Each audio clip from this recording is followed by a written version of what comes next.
Sound of a delicate music box playing a melancholic waltz, slowly fading in oh dears. You wouldn't believe the sort of disappointment one can encounter whilst attempting a restorative sojourn. Honestly, it's quite pathetic, isn't it?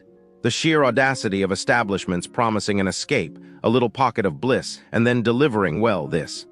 I feel compelled to narrate it, you see. It has a sort of civic duty. A warning to others, and perhaps a way to release this gnawing disquiet. You all deserve to be spared, don't you? You deserve a full accounting, and truly I have the time. One develops a rather flexible schedule when one's heart is irrevocably shattered, don't you find? It's exceedingly perverse. You see, I envisioned a haven, something reminiscent of those faded photographs of 19th century bathing resorts. A place where one could promenade along the shore, sip something effervescent, and contemplate the gentle mysteries of the sea. Hotel Riviera Strand, Bastad was to be that place, or so the carefully curated images led me to believe. A siren's call luring a vulnerable soul with promises of seaside tranquility. The irony is not lost on me. It never is. Right from the commencement, a subtle tremor of inconvenience. I made a reservation, you understand. A rather early one for dinner at 8:15 in the evening. A respectable hour for civilized dining. 45 minutes I waited, 45 minutes to be acknowledged, to be offered so much as a glass of water. Imagine. A societal construct whereby one's time is treated with such baffling disregard. Do you concur? Is this acceptable behavior? It sets a tone, you see. A tone of simply not caring. It suggests a fundamental disrespect for the patronage. And while I waited, I observed. Oh, I observed. It was, shall we say, alarmingly full. Like livestock crammed into a pen, it gave this unsettling baseline. And the crowding, it's not merely about comfort, darlings. It's about safety. You see, during these unprecedented times, and frankly, even without a global pandemic, a reasonable expectation exists for a venue to adhere to established limitations. They speak of a limit of 100 persons. Where, I ask you, was this limit? The masses milled about, a swarming, anxious entity. It reminded me terribly of the breadlines my grandmother spoke of, an unsettling proximity. I believe it was a cruel mockery. The staff, bless their overworked souls, were utterly harried. Sprinting, practically. The poor things were visibly flustered, their faces tight with a sort of desperate resignation. The entire operation felt teetering on the precipice of collapse. If things require quick movement, it usually means they are poorly managed. It's very, very basic. When finally the promised table materialized, my anticipation took a nosedive. 21:20. That's 9:30. I was close to being livid, honestly. The food, when it arrived, could be described as adequate. It's a very polite way to describe it, isn't it? Adequate. It speaks volumes, does it not? They made a 2-course dinner. It didn't have a distinctive taste. My grandmother always used to say a good cook has to transfer their mood onto the food. I didn't feel anything. But the depth of the insult wasn't in the flavor, it was in the delay. It has a metaphor, you see, for so many things. For unmet expectations. For the relentless passage of time whilst one is left waiting. And honestly, getting a nice meal on time is the bare minimum. And the restaurant, oh, the restaurant, it was a symphony of errors. I heard tale of orders completely misdirected. A poor child expecting a simple, nourishing meal presented with a carbohydrate-laden monstrosity. Just pure, unadulterated starch. No verdure, no vitamins. It is scandalous, really. It is like actively attempting to deprive a developing human of essential nourishment. Is this something you would do? Imagine being a child, wanting something healthier. And only getting unhealthy things. It is deeply transformative to be subject to such experiences, I believe. And beverages, equally chaotic. Incorrect concoction. Oh, I was just looking into what happens near Hotel Riviera Strand, Bastad, and it's not so nice, Like, tourists come here thinking it's all peaceful, but some people, they just want to trick you. It's sad, really. So businesses here, they look nice, but some are not so honest. Like last year in August, there was this thing where scammers called people, pretending to be from the town, saying, oh, we need to check your pipes, your water, it's urgent. But really, they just wanted to steal. Imagine you're on vacation and someone knocks on your door like that. What do? Probably let them in because you trust, right? But then your things are gone. I think the tourists who fell for it, they must have felt so stupid after. And the scammers probably ran away before police came. Then, another time, just a weekend, so many people got tricked in stores around here. Like you go to buy something, and suddenly the price is wrong, or they take your money and say, "Oh no, you didn't pay enough." And you're standing there confused because you know you did. But what can you do? Argue in a language you don't speak.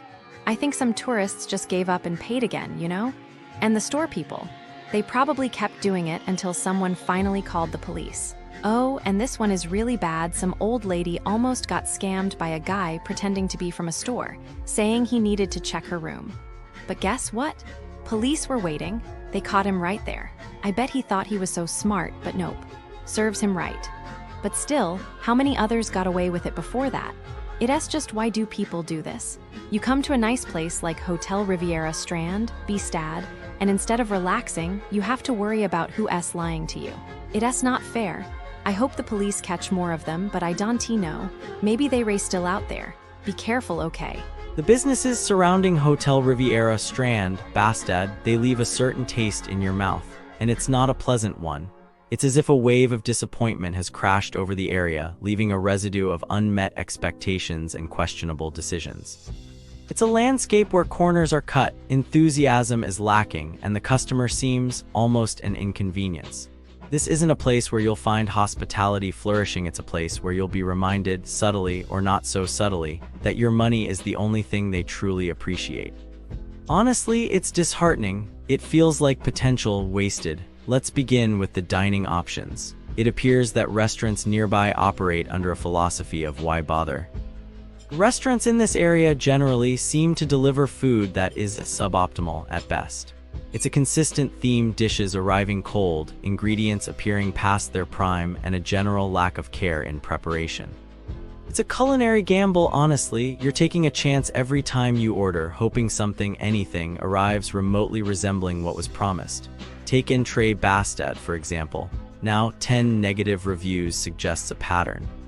A pattern of sadness, really. People are ordering pizza, expecting a simple pleasure, and receiving something offensive. One person described a pizza with Parma ham that was, and I quote, fried Parma ham.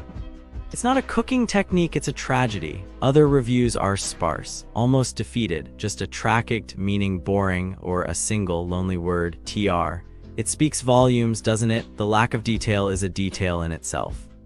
It's the quiet resignation of someone who just doesn't have the energy to even describe how underwhelming their experience was. It's almost as if they want to spare you the pain. Then there's Torkov Hotel. This one stings. 9 negative reviews and a consistent theme of decay. It's not just about the things that are wrong, it's about the promise that's broken. People arrive expecting a luxurious spa experience, a tranquil retreat, and find mold. Mold in the showers, a spa described as snuskigt smutsigt, disgustingly dirty. It conjures images of neglected corners, faded grandeur, and a general air of giving up. The complaints about the food are similarly bleak: empty buffets, poor quality ingredients, a complete disconnect between the price and the experience. It reads like a warning, a desperate plea to avoid a place that has lost its way.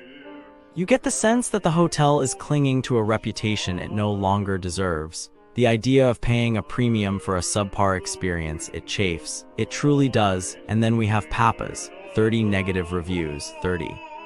That's not just a bad run, that's a systematic failure. This is where the feeling of being actively scammed begins to creep in. The complaints are staggering. Cold food, stale bread, steak served rare when ordered medium well, incredibly slow service, an hour and 55 minutes for food. And a dismissive, almost hostile staff. One review describes the owner in a green shirt, spreader runt, darting around, ignoring customers and chatting with regulars. It's a clear indication of priorities. The regular customers are valued, the tourists, not so much. It's a heartbreaking pattern, repeated over and over again. It's not just bad food, it's bad faith. The sheer volume of negative experiences suggests a deliberate disregard for customer satisfaction. It's a place where they seem to be counting on you not returning, because they certainly aren't trying to make you want to. It's just unsettling. Finally, with Wildwear Mekesbutiken, a clothing store.